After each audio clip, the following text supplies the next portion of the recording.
And I'm joined now by the coach of Anthony Smith, as well as the proprietor of Factory X in Denver, Colorado. The one and only Marc Montoya joins us here on the MMA Hour. Mark, you got to be feeling pretty good about how things went in Stockholm. Yes, that was about as, I don't know if it was our best case scenario, but pretty dang close.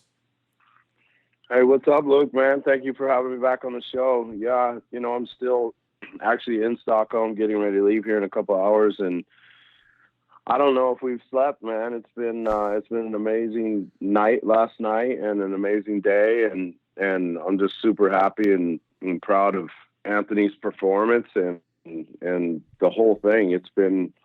It's absolutely been long overdue, especially with the John Jones fight, and then getting to watch him go out there and perform like we know he can was a special, special thing. This is the best win of Anthony Smith's career by far, right? Yeah, I would say he's, they're all amazing victories. You're fighting people like Hector Lombard and Shogun and Vulcan and Gus and John Jones. So, that's some high level, the best you're going to find ever, type guys. So, but, I would say Gus is got to be, it's got to be the best of his career so far for sure.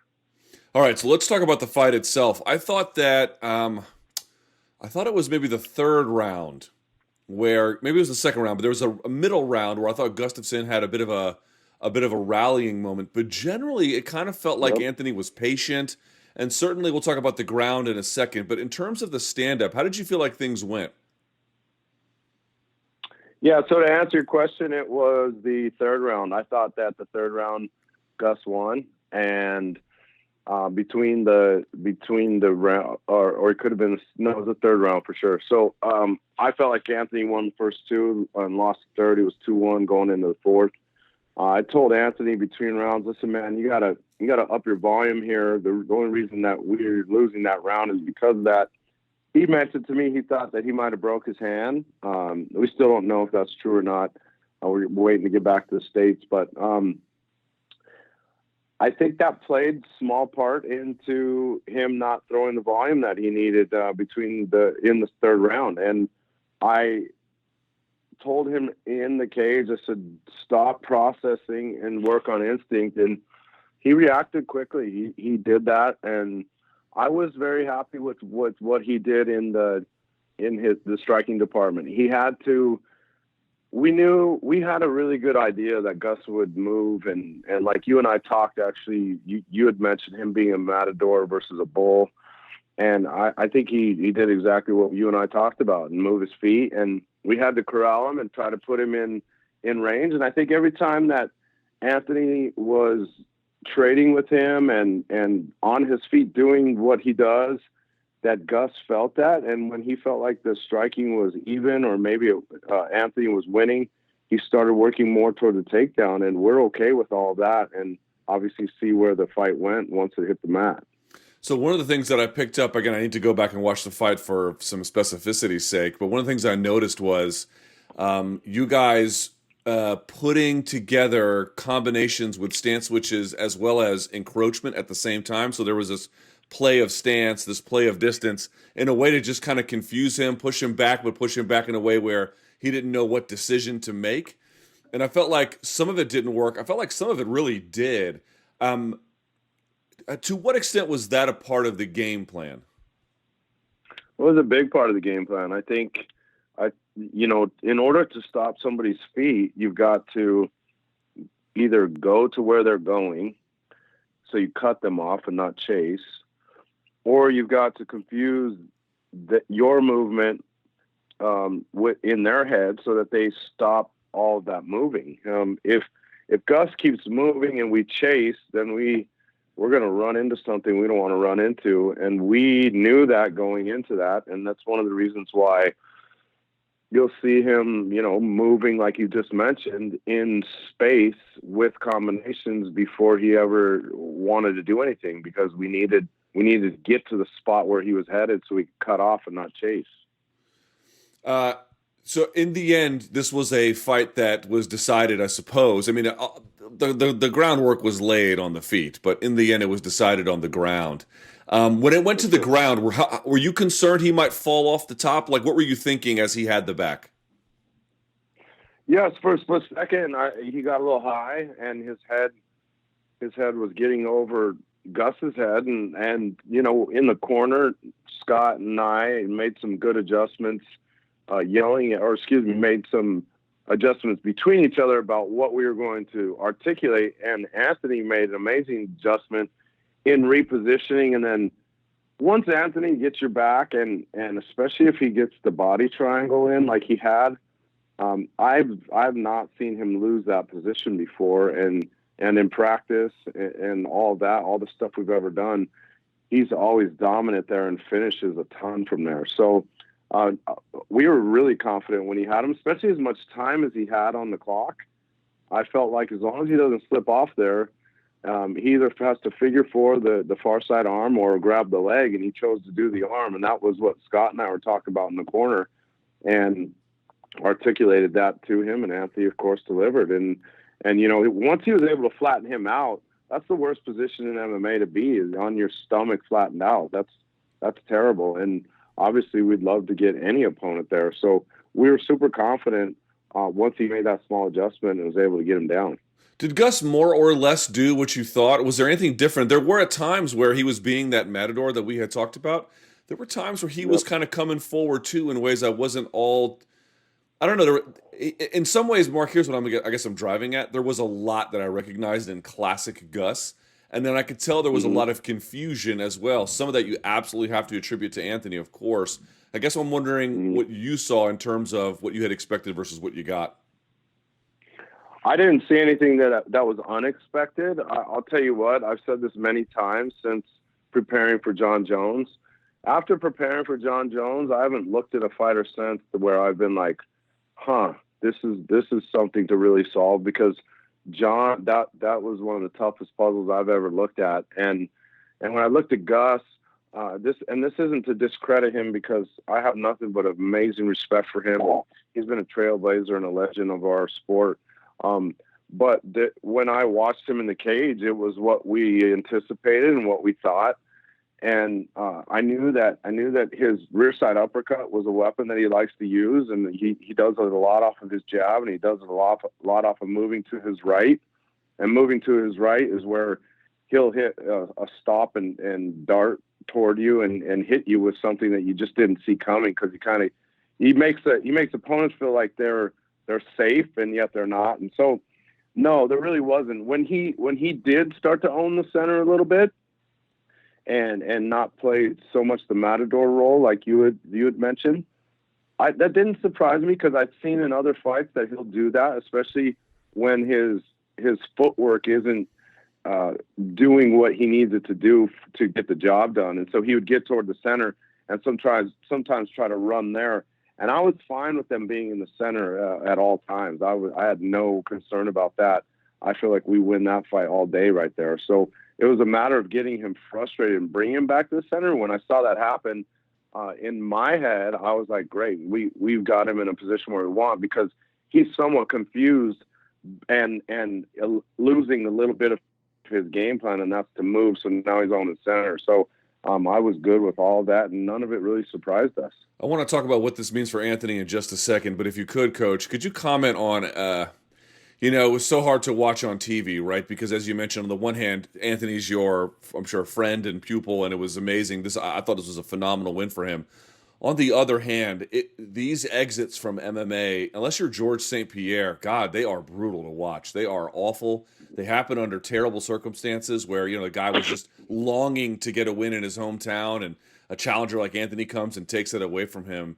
I'm wondering if you could sort of comment on the moment there being there, watching Gustafsson, like, surely you must have felt a degree of sorrow, even if competitively you guys were the ones who put him in that position. No, for sure. It pains my heart to see that happen. It's tough to watch. I know what Gus has put into the sport, because I've been in this, and I've been in there with these fighters, and I know what goes into it, and I know the exhilaration you have of major victories, and how bad you feel when you lose. And I'm going on my third wave of fighters starting to retire, and it's not easy. But especially when you have someone like Gus. I know Anthony, myself, our camp had nothing but respect for him and his whole coaching staff and team. And I went up to his coach after and just told him, what a phenomenal job he's done with Gus, and that it was such a pleasure to just share that opportunity with them. And I noticed the fight, just the way Gus was talking, that if he didn't get this victory, I felt like he might do that anyway, and that proves that he was in a just a different mental state. I'm not even in a bad way, but just he was being a realist to himself.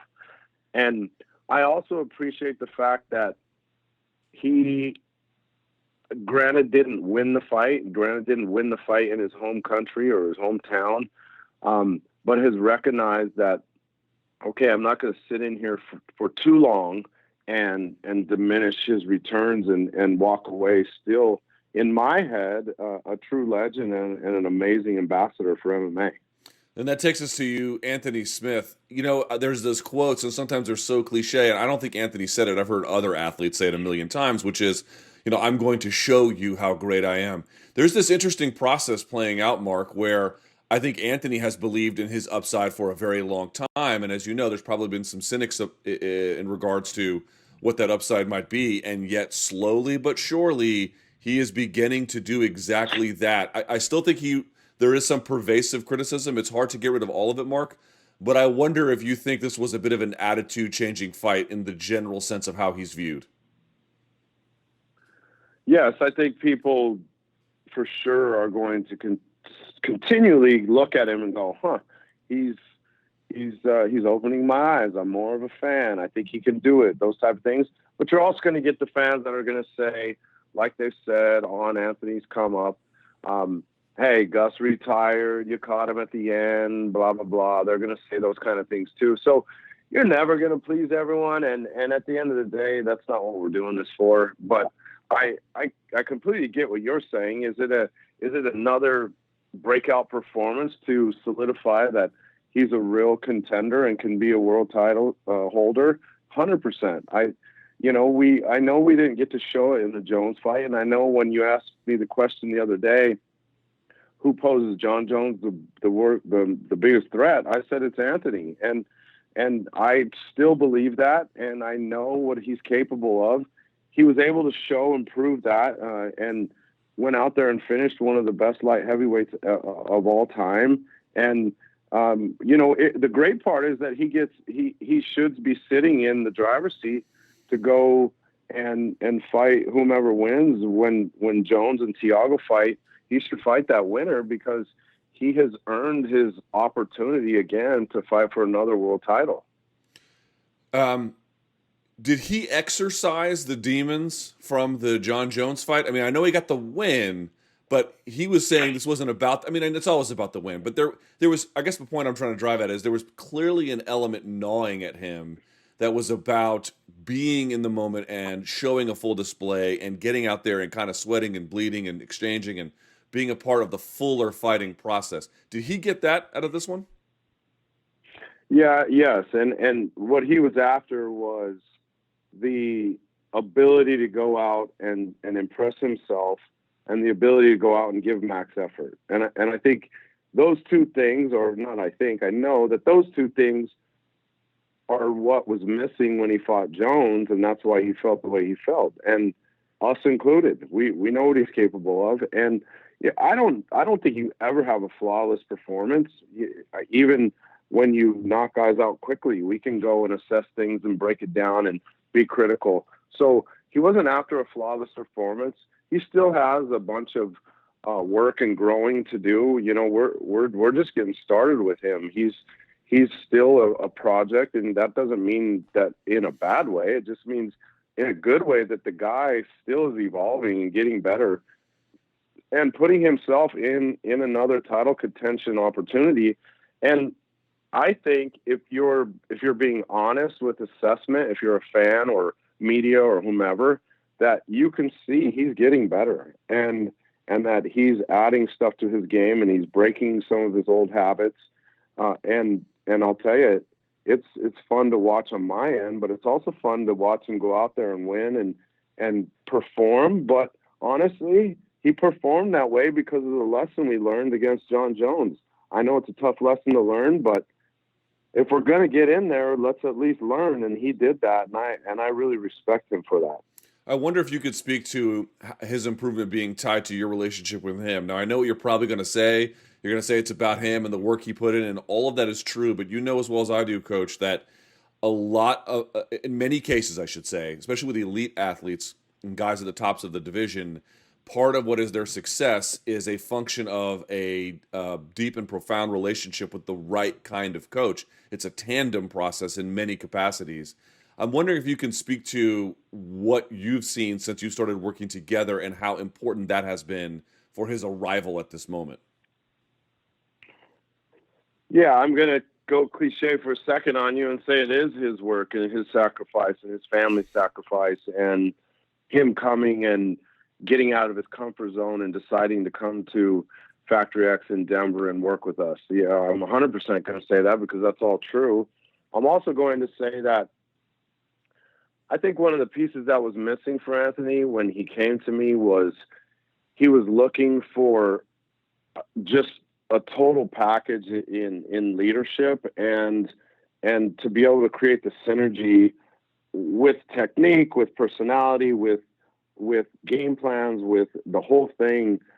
He was looking for that, and myself and Professor Busy and Scott Morton and Danny Molina and the whole team at Factory X, we've been able to do that together with him. And a lot of times with these athletes, especially these vets that have these fights, sometimes they're not that coachable. They come in and they're just looking to, just do, I don't know. Sometimes I don't know what the hell they're looking for. And they don't come in super coachable. And he came in so hungry and humble, but super coachable that it's made life easy.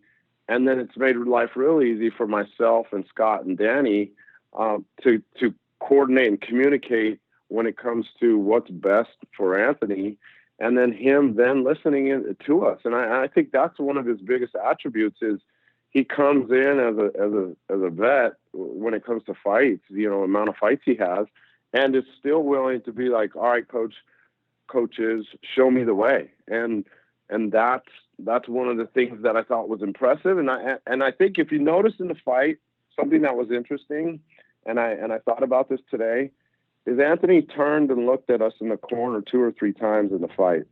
He's never done that before, and I think what that meant, and granted it was loud in there, it was super loud, so some of it could have been that, but what I took from that was, guys, I'm listening to you, I trust you, and let's rock and roll. And from the John Jones fight where we just weren't able to click on all cylinders there, I think that was his symbolism to us that we're getting this thing done, and I'm here to listen and learn and rock and roll and go get a victory. Before we let you go, last question. He says he wants to take a break as not merely, I think, he's fought 5 times in a year, but also as a promise to his family. You would like to see him take a bit of a break here, right? For sure. He definitely needs to take a break. He definitely needs to go have some fun and enjoy his family and just heal up a little bit. And, he needed to get the whole taste out of his mouth, type thing with this fight. And, as well as I do though, Luke, the UFC is going to be calling and asking for him to fight, soon. And, we were joking with Anthony and I was saying, hey man, I just spoke with the UFC and they told me you're fighting here in September. Are you ready? And he was laughing. We were saying that last night. He was laughing about it, but they're going to be calling. But it's just a matter of hopefully that they can respect his time for a minute and let him enjoy what he's done and his family. And then, let's get back after it once all that's happened, because I do think there's also something to be said for him being consistent in the cage and having that consistency in there. I think that a lot of that does translate to success though.